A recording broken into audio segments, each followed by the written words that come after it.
un botón de granular en estas localizaciones o incluso un botón mayor supernumerado. Normalmente se van a identificar 8 focos a cada lado del tórax y en el cuarto foco eso les va a formar la mama adulta. Generalmente el resto de los focos van a evolucionar, ¿sí? Y si tenemos botones que son supernumerarios se llama politelia, y si tenemos tejido granular supernumerario se llama polimasia. El lugar de polimasia con mayor frecuencia que vamos a encontrar va a ser hacia la región axilar. ¿Okay? Normalmente la glándula mamaria va a estar sobre el músculo pectoral mayor y en el cerrato anterior, ¿sí? Del segundo al sexto o séptimo arco costal. Vamos a tener una proyección, una prolongación del tejido que se va hacia la región axilar, que se llama cola de Spencer de cola mamaria. Va a estar incluida en la capa superficial y profunda del músculo pectoral y normalmente va a tener de 15 a 20 lóbulos glandulares. Cada lóbulo va a contener pequeños lobulillos en los cuales se van a encontrar los racimos glandulares y esta es la localización normal de la glándula mamaria. ¿Okay? Los lobulillos son las unidades estructurales de la glándula. Cada lobulillo va a tener acinos, túbulos y tejido conectivo. En el pezón van a desembocar los conductos galactóforos, los cuales no deben medir más de 3 milímetros por ultrasonido en condiciones normales y sin etapa de lactancia. Normalmente este tejido glandular está rodeado y sostenido por tejido graso, lo cual va a tener una función de sostén. Y la cantidad de tejido graso va a variar, ¿sí?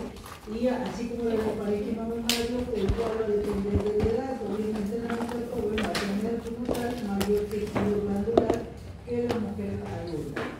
Y más próximo al climaterio, el volumen glandular disminuye. El drenaje linfático se va a dar hacia la axila, en los ganglios intercostales y ganglios mediastínicos, en la cadena de la mama interna.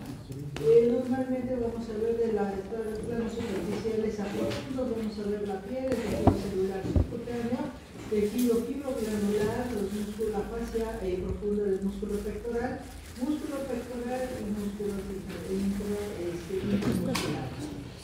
La mama va a tener ciertos cambios en relación al ciclo menstrual. Normalmente el tamaño va a depender de la fase del ciclo menstrual. Normalmente en una etapa folicular los lobulillos son poco estimulados. En la ovulación, al haber mayor cantidad de estrógenos y progesterona, los acinos pueden llegar a presentar edema, produciendo un aumento de la turgencia, aumento de tamaño, sensación de peso y dolor, por lo cual no se recomienda ni se sugiere que la mastografía o el ultrasonido mamario sea en la etapa próxima a la evolución. En la fase premenstrual hay un aumento de la densidad radiológica, disminuyendo la sensibilidad de la mastografía, por eso lo conveniente es ir después de la menstruación. Esa es la etapa donde ustedes deben indicar a sus pacientes que es la etapa más conveniente, posterior a la menstruación y antes de la ovulación. Tienen menos dolor, ¿sí? La compresión mamaria es menos dolorosa, ¿okay? Y obviamente le va mejor a las pacientes para que no sea tan molesto el estudio. Esta es la unidad interlobulillar. Vamos a ver que tiene un conducto distal, va a tener un conducto terminal interlobulillar y va a tener varios conductillos que van a formarse y van a tener ciertas características. La unidad interlobulillar o lobulillar es esta característica y generalmente puede tener una dilatación en las porciones terminales que a su vez posteriormente se pueden septar, ¿sí? Y formar lo que conocemos como condición fibroquística de la mama. Al dilatarse se pueden llegar a segmentar, ¿sí? Separar y formar estos conductos. Ahora, la descripción clínico-topográfica. Ustedes van a recibir un reporte por ultrasonido y un reporte por mastografía. Y entonces en la mastografía les van a hablar de los cuadrantes. Estos son los cuadrantes. Las mamas van a tener cuadrantes, que son cuadrantes superior externo, interno, superior, inferior externo, inferior interno.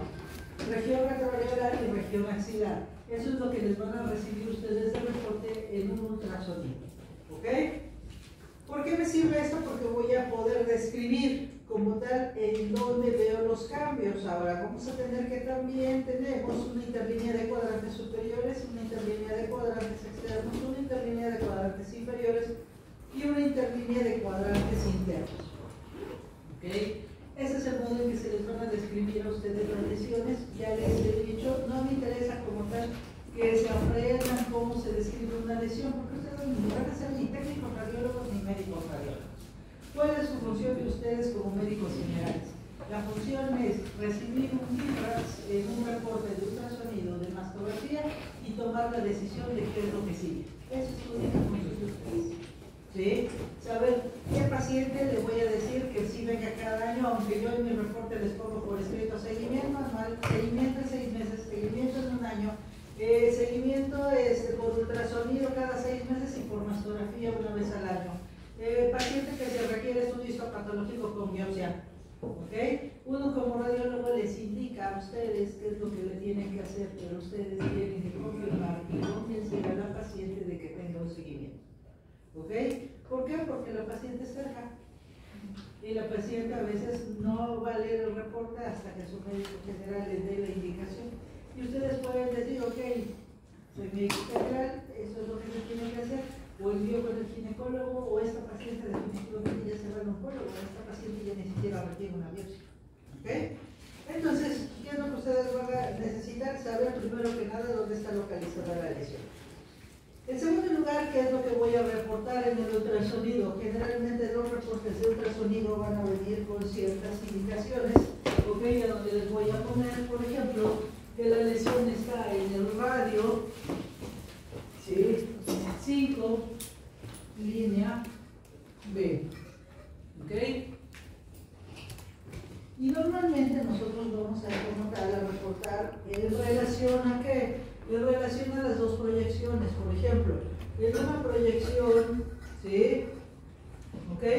En la mama voy a dividir por cuadrantes y voy a dividir a la mama en 4 cuadrantes, como ya les dije. ¿Ok? En donde relaciona esto, esta es la línea 12. Algunos le ponen zona horaria, 12 horas, 5 de la tarde. No, a mí me gusta más poner el radio porque son radios. ¿Ok? Radio 12, radio 3, radio 6 y radio 9 en relación a las manecillas del retina.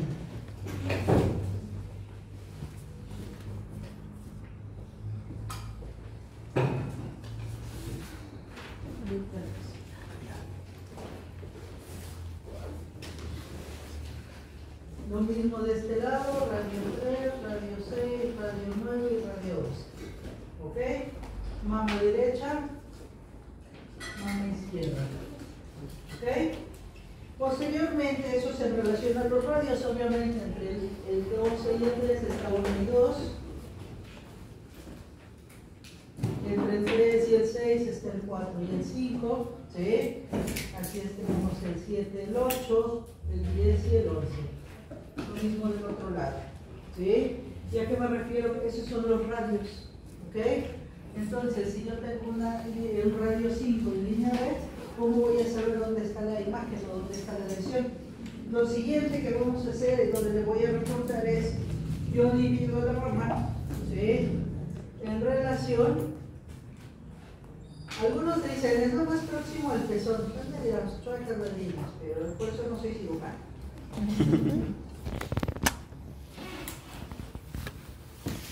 Algunos les van a reportar a 3 centímetros del pezón, a 5 centímetros del pezón, a 7 centímetros del pezón, pero esto va a depender del tamaño de la glándula mamaria. ¿Sí? Obviamente, la mama es más pequeña, vamos a estar más cerca del pezón.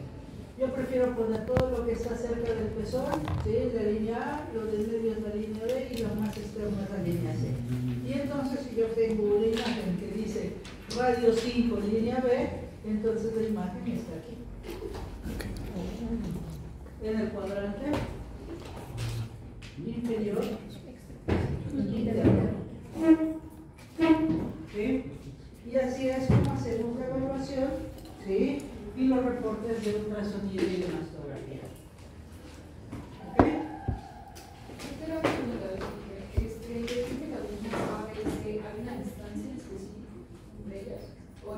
Depende del tamaño de la mama. Si la mama es mama grande, pues obviamente va a estar a 5 centímetros del pezón, pero si es una 8 centímetros del pezón, pero si la mama es muy pequeña, a lo mejor solamente alcanza todo el diámetro de la mama como tal 4 centímetros, por ejemplo.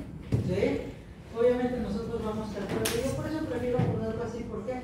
Porque para los doctores es a veces desagradable que si yo le pongo a 3 centímetros del pezón tenga que estar viendo a la señora de qué tamaño es la mama para poder calcular. Pero si yo le pongo en línea B, vas a ver que está a la mitad de la mama, sin importar el tamaño de la mama. ¿Sí? Entonces, ¿cómo vas a ver? Tendría que sacar su regla para decir, a ver, señora Tere, me dejan medirle del pezón para que cuánto está. Pero si yo les pongo la noción de que en el radio B o radio C, ustedes van a decir, está muy externa la imagen. Radio A está cerca del pezón. Radio C está más lejos del pezón, está hacia la axila, está muy en la periferia. Radio B está en medio de la lesión. Sin importar el tamaño de la mama, ustedes van a saber dónde está la localización. ¿Ok? ¿Y ahora por qué estás tan lejos, Camila? No alcanza el lugar adelante. Ay, yo que te estoy extrañando ahora.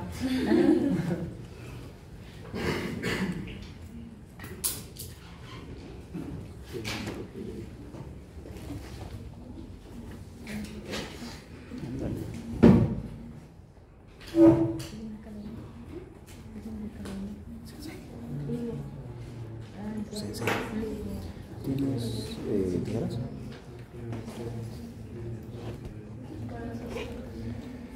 Y que allá en el otro mundo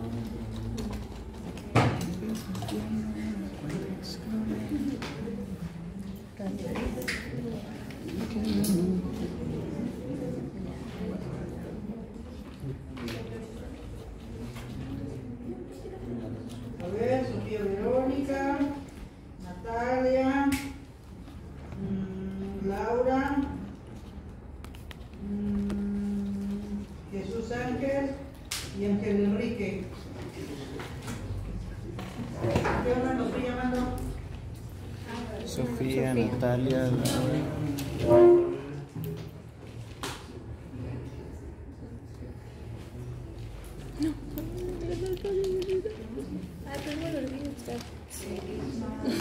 Es calculado.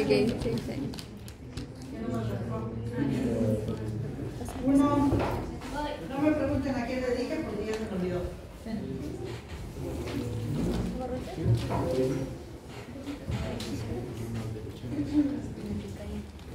Radio 4, línea 0, una derecha.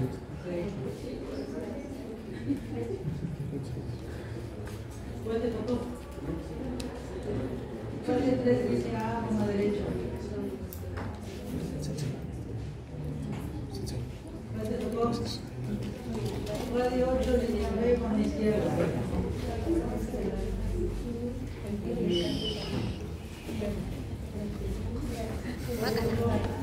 Radio 1, línea A, con la izquierda.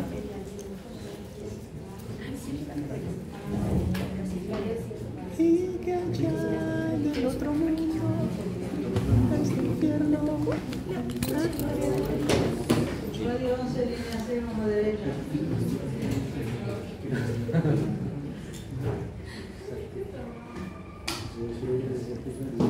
¿Quedó claro?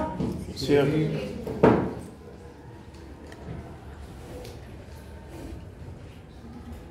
¿Dudas? ¿No?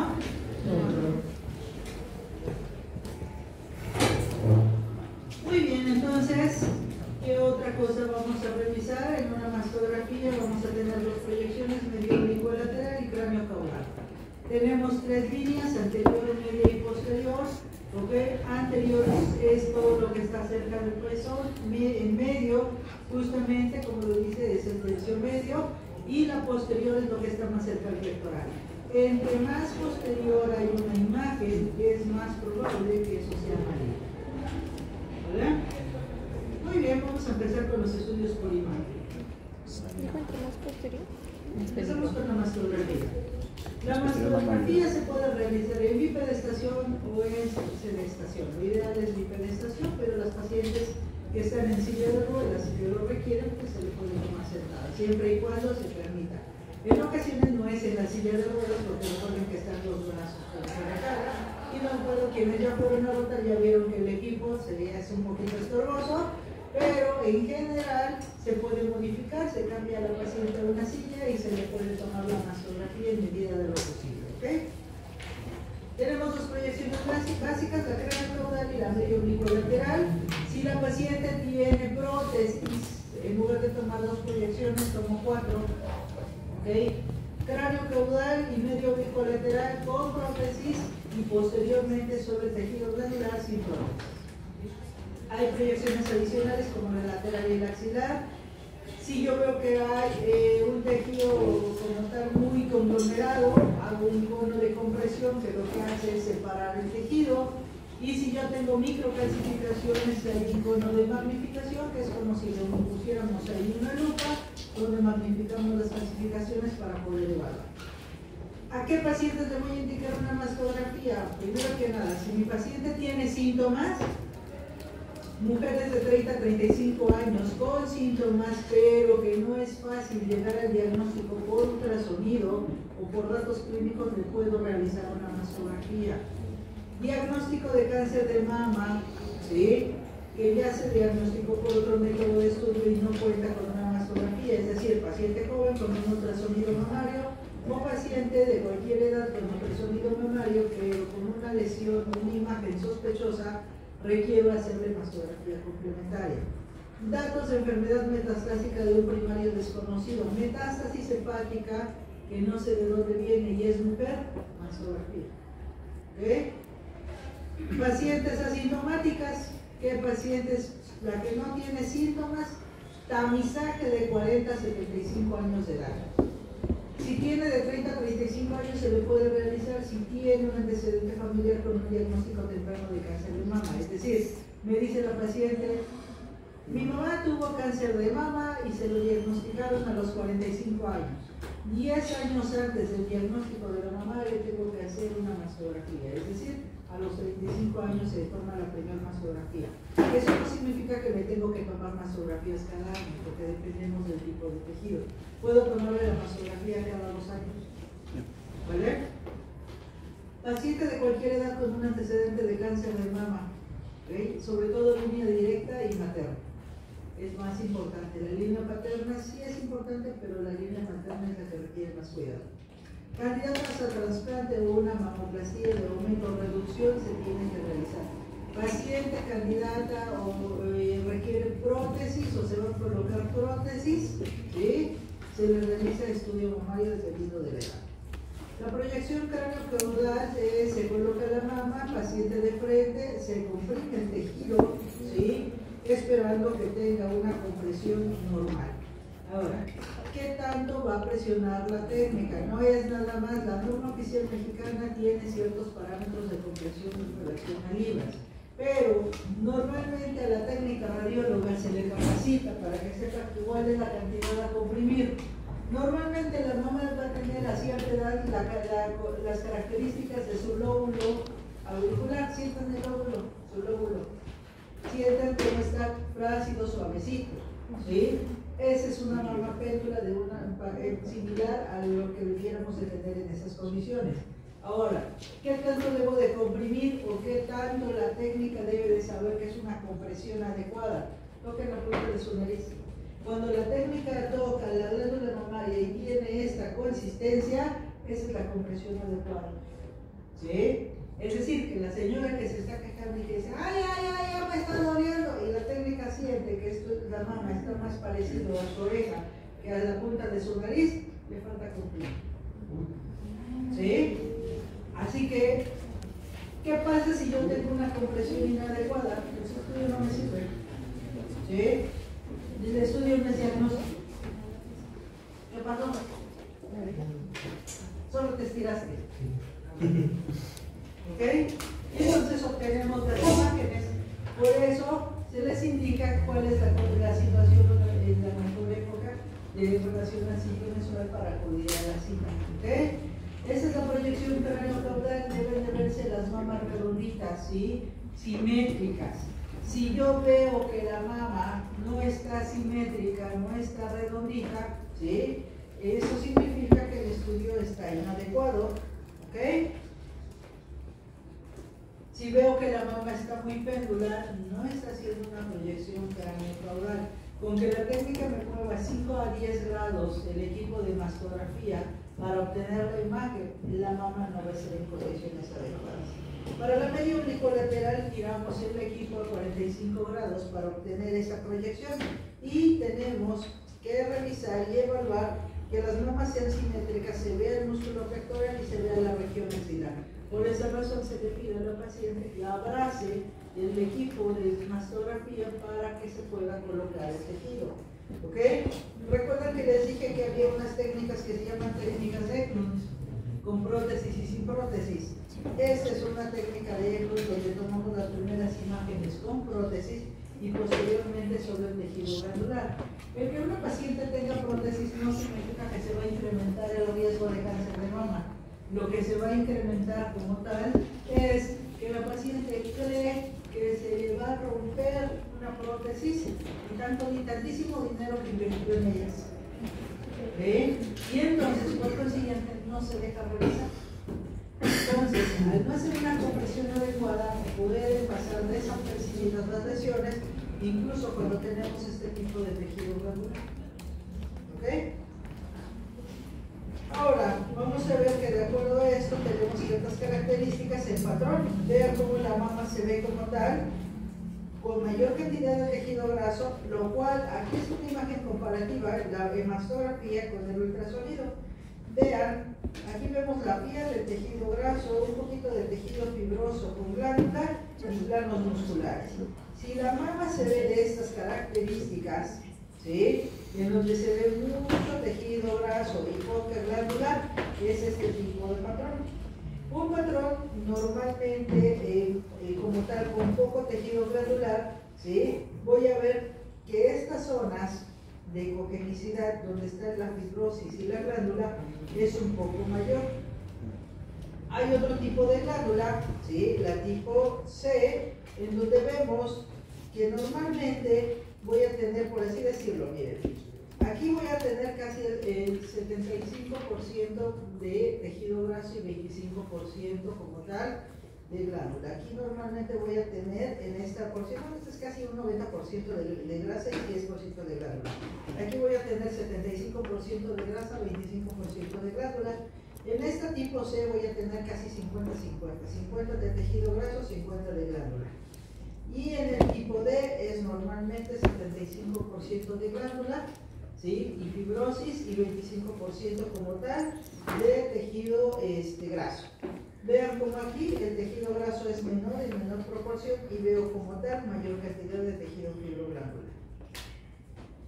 Estas son las densidades mamarias que maneja el Colegio Americano de Radiología. Tenemos la mama, donde está compuesta casi en su totalidad de grasa, ¿sí? La tipo B, en donde vemos que hay un tejido de densidad como tal en menor proporción. El tipo C, donde vemos casi el 50-50, y el tipo D, que es más del 75% de glándulas. ¿Y cómo lo voy a ver en una mastografía? Aquí está. Tipo A, tipo B, tipo C y tipo D. Generalmente aquí en estas dos es más fácil de identificar alteraciones, pero en el tipo C y en el tipo D generalmente mandamos a esa paciente al ultrasonido porque por la densidad de su tejido no es posible determinar si dentro de ese tejido glandular tengamos alguna alteración sólida o quística. ¿Okay? Tomosíntesis, ¿alguien ha escuchado el término de tomosíntesis? Es lo nuevo, es de lo más nuevo. ¿Ok? ¿Qué hacemos con la tomosíntesis? Porque es una mastografía tridimensional que se basa en la adquisición de imágenes bidimensionales con baja dosis de radiación. Normalmente, ¿qué es lo que vamos a hacer? Hacemos cortes de cerca de 1 milímetro de grosor paralelos al detector, y esto nos permite diagnosticar adecuadamente lesiones glandulares que pueden pasar desapercibidas en una toma única. ¿Cuál es la diferencia con la mastografía? En la mastografía, por ejemplo, yo emito los rayos X en una sola dirección, es unidireccional, ¿ok?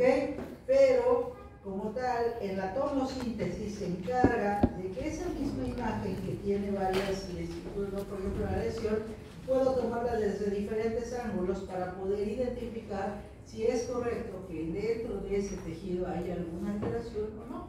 ¿Ok? ¿Para cuándo vamos a indicar una tomosíntesis? Aquí en Cuernavaca, el único lugar a donde hay tomosíntesis es en el ISSSTE y generalmente se descompone muy fácilmente. Y en el hospital, en el Capazán, realmente no lo han sabido utilizar porque, para empezar, ¿cuál es el inconveniente de este equipo? Este equipo es operador dependiente y entonces si el técnico radiólogo no está capacitado, pues obviamente aunque tenga un maquinón, es como si a ustedes les doy un carro, no sé, X carro muy bonito, por ejemplo, no sé, un Ferrari, no saben manejar, ¿para qué les doy un Ferrari, verdad? ¿Cuánto cuesta, doctor? ¿Cuánto cuesta una? Aproximadamente 5 millones. Es más, entre 5 y 10 millones dependiendo de las condiciones. ¿Sí? Entonces, por esa razón, en particular no hay.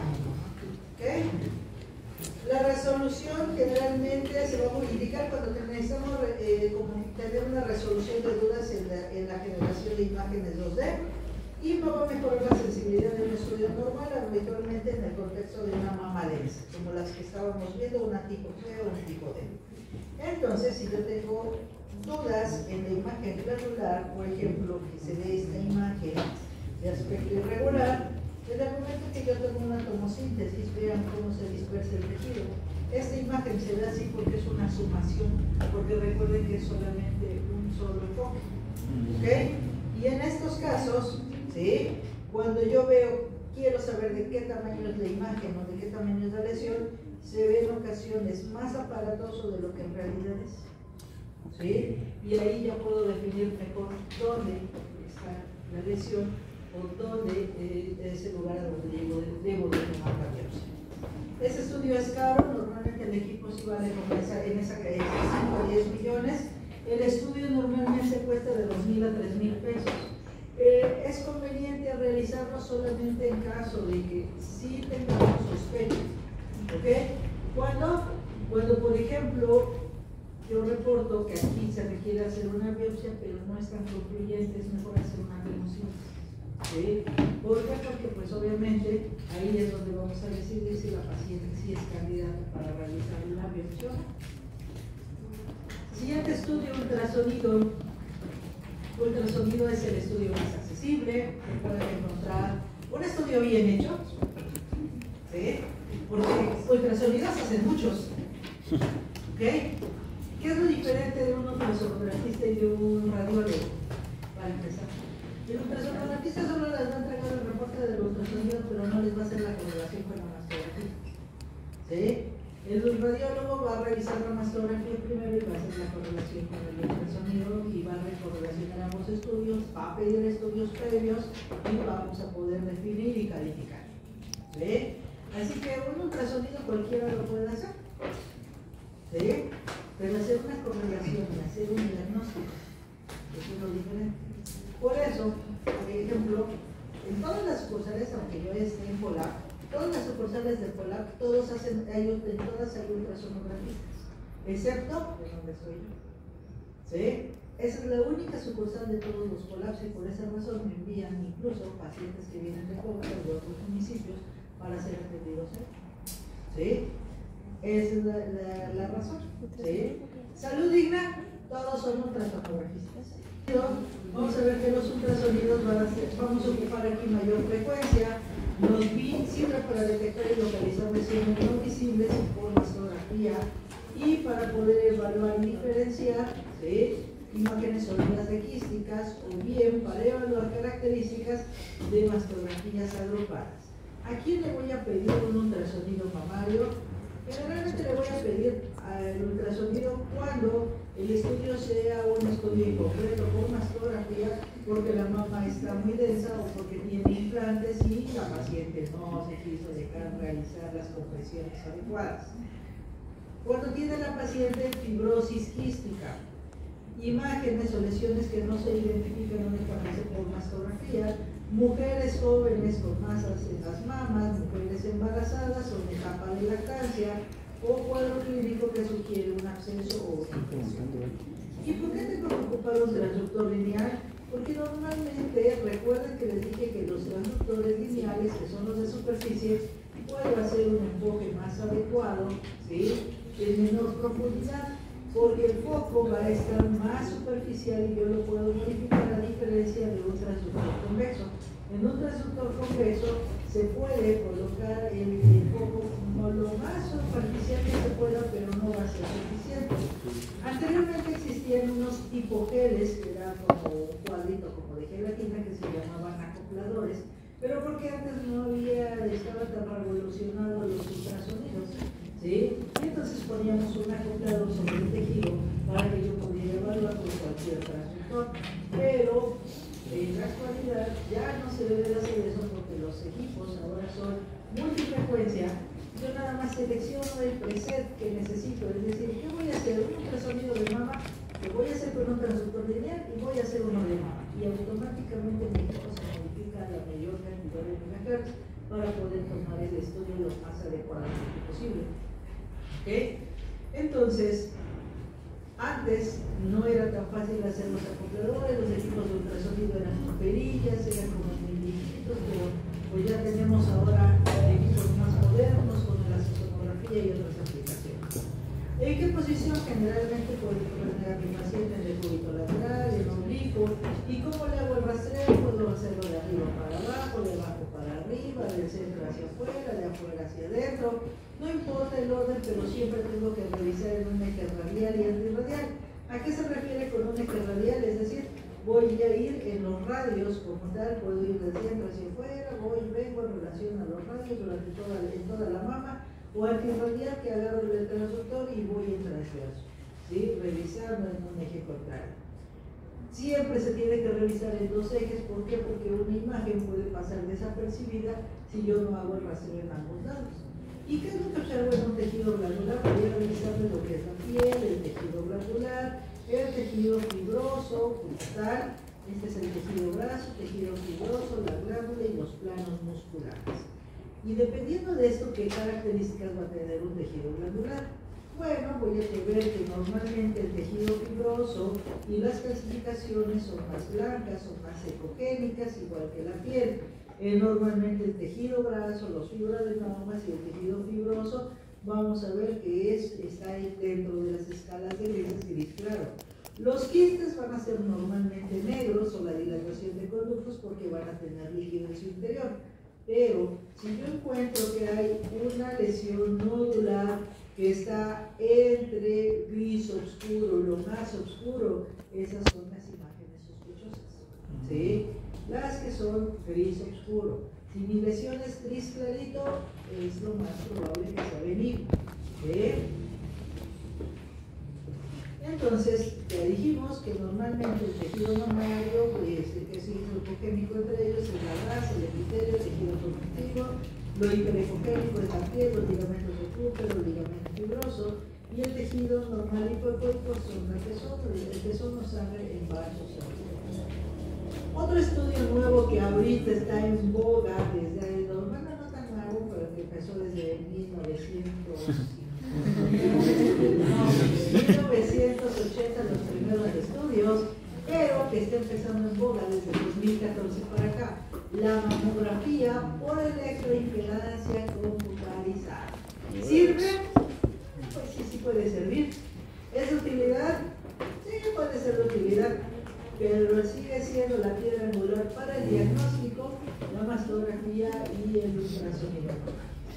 La mamografía por electroimpedancia computarizada empezó en 1926 porque se dieron cuenta que existían cambios en la impedancia eléctrica de las células malignas, pero ¿cómo se realizaban? A través del cálculo de la conductividad eléctrica de los tejidos, proporcionando información sobre procesos fisiológicos y patológicos en la glándula mamaria.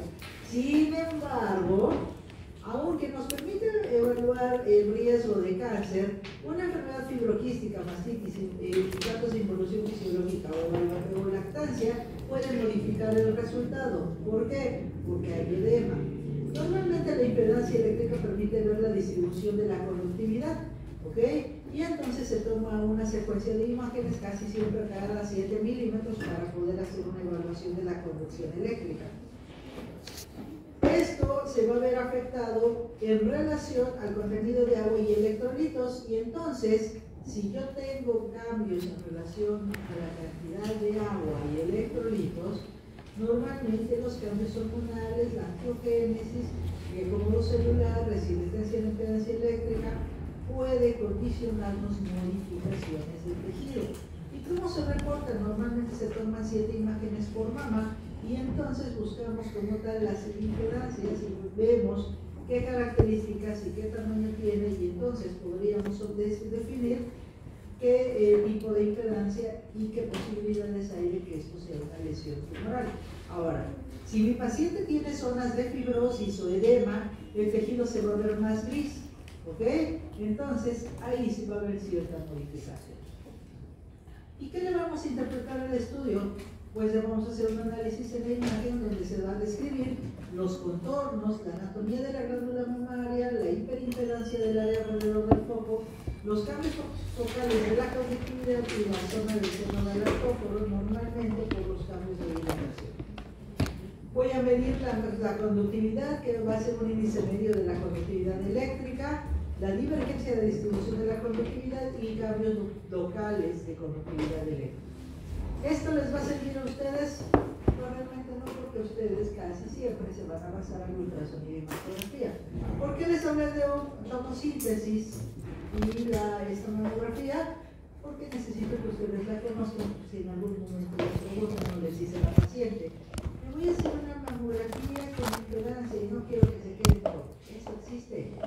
Sí, sí existe. ¿Sí? La mamografía por electroimpedancia computarizada existe, pero no es el 100% confiable, porque aquí en Cuernavaca no lo tenemos y solamente se realiza en algunos lugares de la Ciudad de México. ¿Ok?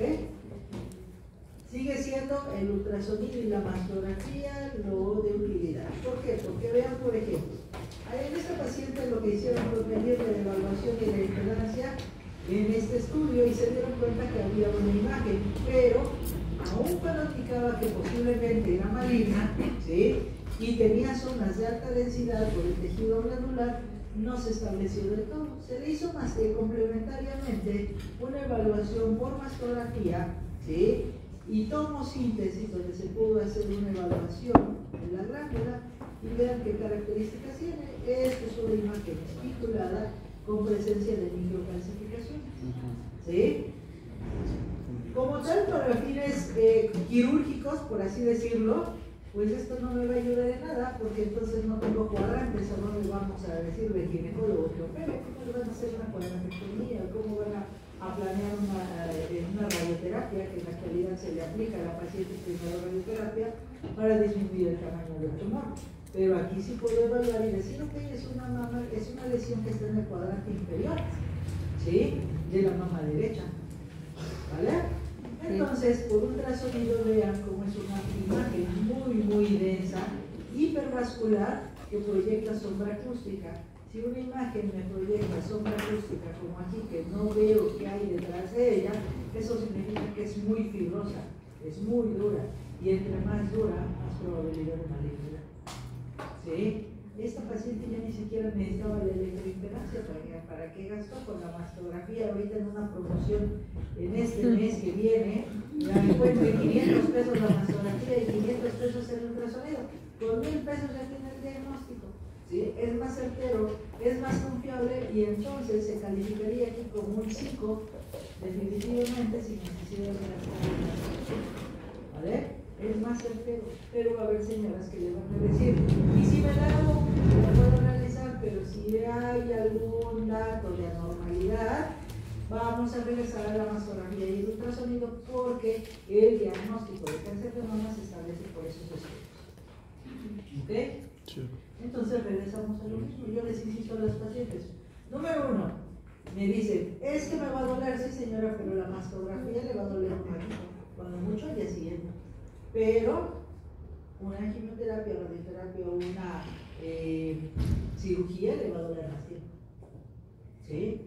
Y número 2, si existiera algo más fácil para realizar que la mastografía y con menos molestia, ¿ustedes creen que invertiría el gobierno en tantas mastografías? ¿Ustedes cuánto creen que se gasta el gobierno en atender a una paciente de cáncer de mama? Porque no se quiso ir a hacer antes su mastografía y de cáncer de mama, ¿cuánto va a gastar el gobierno? ¿Cuánto creen que gasta por paciente para atender una paciente con cáncer de mama? ¿Cuánto se imaginan? Cirugía, quimio, radio. No, miles. 10 millones de pesos por paciente. Con 10 millones, ¿cuántas mastografías se podrían realizar? ¿Se dan cuenta cómo es importante la prevención?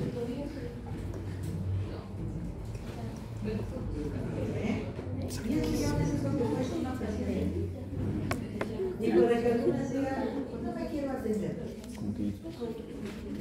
Por eso, la mastografía en el próximo mes de octubre es importante que todas las pacientes acudan a nuestra página. A menos que lo que dejan pasar eso, Margarita hizo un contrato con una empresa que dijo que iba a darnos mastografías y cuando arrancó la campaña, después canceló todo. Y nada más hicieron entrega, iban a ser 10,000 mastografías, el contrato iba a ser de 10,000 mastografías. Y a la hora se canceló el proyecto y nada más hicieron 2,000 mastografías. Gracioso. Pero no gracioso de risa. Gracioso de rap. La prevención es lo más importante. Resonancia magnética. Este es el estudio más caro, 5,000, 8,000 pesos en su resonancia magnética. Si la paciente no quiere mastografía, este estudio es bueno, pero no creo que tenga para pagar esa cantidad cada año. Hay algunas que sí, lo pueden tener. Hay otras que dicen no, con la mastografía de 500 pesos me va bien. ¿Ok? Esto es en secuencias potenciadas en P1 y 2 en un eje axial, coronal y sagital con y sin supresión grasa. ¿Por qué? Porque la mayor cantidad de glándula del tejido es grasa. Se puede hacer una fase contrastada ante sospecha de patología y vemos si ante la sospecha de lesión por prótesis se puede realizar una supresión de silicón dependiente. ¿Cuándo vamos a indicar una resonancia? Para estadificar un cáncer de mama, para planificar y control del tratamiento, diagnóstico diferencial entre recidiva o tejido cicatrizal, o bien búsqueda de tumor primario no visualizable en otras técnicas, sospecha de ruptura o complicaciones de prótesis mamária. ¿Y cómo se obtiene? Recuerden que hablábamos de las antenas, o se coloca la antena a nivel del tórax y se hace la evaluación. Vemos cómo este tejido total estamos con el tejido granular normal y aquí tenemos un tejido con prominencia del tejido. Ok. Evaluación de los ganglios es mejor la evaluación por ultrasonido, a donde voy a evaluar y revisar que los ganglios tengan estas características, donde se ve una corteza como tal, en esta parte, con una pancita grasa, que es el hilo grasa, donde va a tener su vena, su arteria y su drenaje linfático. ¿Sí? Generalmente no debe de tener estas irregularidades ante esta sospecha, estos son sospechosos. O bien, si el grosor del parénquima, que es lo gris, mide más de 6 milímetros. Un ganglio entre más grande, más redondo y sin su hilio, es más probable que sea sospechoso de malignidad. ¿Vale? Vamos a empezar con patología, nos vamos a tomar 5 minutos y regresamos.